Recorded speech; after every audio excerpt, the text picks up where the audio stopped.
அஸ்ஸலாமு அலைக்கும்.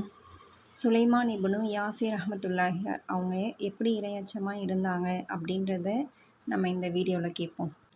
ஹல்ரத் சுலைமான் இப்னு யாசிர் ரஹ்மத்துல்லா அவங்க வந்து ஒரு முஅத்தினாக இருக்காங்க. அவங்க பயணத்தோழர் கூட ஹஜ்ஜுக்கு போயிட்டுருக்காங்க.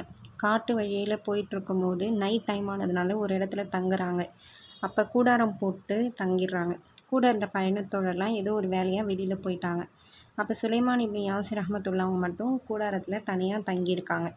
அப்போ தங்கியிருக்கும்போது ஒரு அழகான பெண் வந்து சுலைமான் இப்னு யாசிர் ரஹ்மத்துல்லா அவங்க கிட்ட வந்து ஏதோ ஒரு சைகை செஞ்சு கூப்பிட்றது மாதிரி கூப்பிட்றான். ஆனால் இந்த சுலைமான் இப்னு யாசிர் ரஹ்மத்துல்லா அவங்க வந்து சரி இந்த பொண்ணு ஏதோ ஒரு உணவு கேட்குது போல் அப்படின்னு நினச்சி உணவு கொடுக்கணும் அப்படின்னு சொல்லி நினைக்கிறாங்க. அப்போ அந்த பெண் வந்து கிட்ட வந்து சுலைமான் இப்னு யாசிர் ரஹ்மத்துல்லா அவங்க கிட்ட சொல்கிறா, நீங்கள் வந்து ஒரு வாலிபராக இருக்கீங்க, நான் வந்து ஒரு அழகான பெண்ணாக இருக்கேன், நம்ம 2 பேரும் தனிமையில் இருக்கோம் அப்படின்னு சொல்லி ஒரு ஆசை வார்த்தைகள்லாம் சொல்கிறான். இதை கேட்டோடனே சுலைமான் இப்னு யாசிர் ரஹ்மத்துல்லா அவங்க வந்து மனசில் நினைக்கிறாங்க, எனது வாழ்நாளில் நான் செஞ்ச நல்ல காரியங்கள்லாம் வீணாக்க தான் ஷைத்தான் வந்து இவளை அனுப்பியிருப்பான் அப்படின்னு நினச்சி அவங்க வந்து அழுகுறாங்க.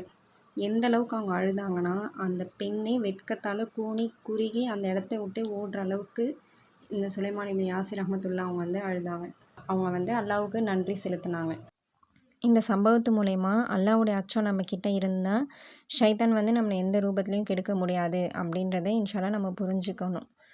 நபிசாசம் சொல்லியிருக்காங்க, இத்தக்கில்லாஹ ஹைசுமா குந்த, நீ எங்கே இருந்தாலும் அல்லாஹ்வுக்கு பயப்படு அப்படின்னு சொல்லியிருக்காங்க. இன்ஷால்லா இந்த தக்வாவோட வாழ அல்லாஹ் தாலா நம் அனைவருக்கும் கிருபை செய்வானாக. ஆமீன். அஸ்ஸலாமு அலைக்கும் வரஹ்மத்துல்லாஹி வபரகாத்துஹ்.